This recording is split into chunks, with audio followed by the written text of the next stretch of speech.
We've reached velocities in excess of 9,000 feet per second. At this altitude, it's around Mach 8.6. The goal speed is posted all over our facility, and that's Mach 10.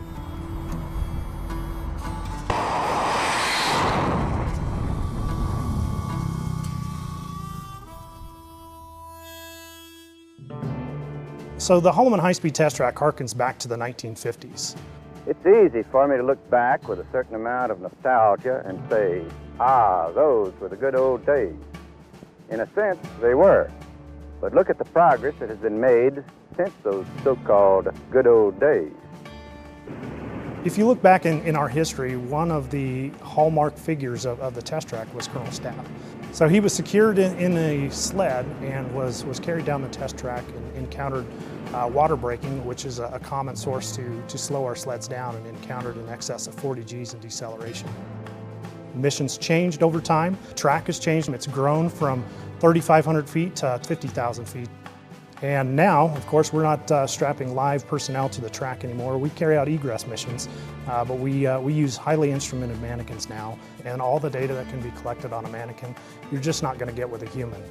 So we collect the data, we hand it off to human performance folks who do the full-up evaluation.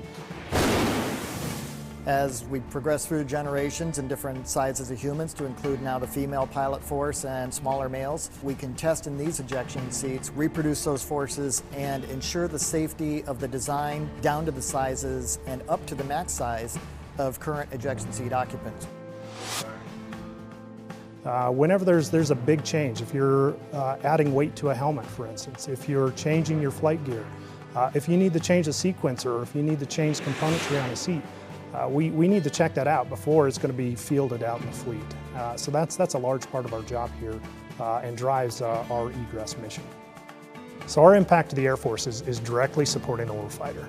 And that is, what we're after is to make sure if they have to pull that handle in a egress event, that no kidding, they're going to be as safe as possible. That's what we're here to do, is to collect that data, verify that everything has been accounted for, and that the seat is designed in such a way to maximize survivability.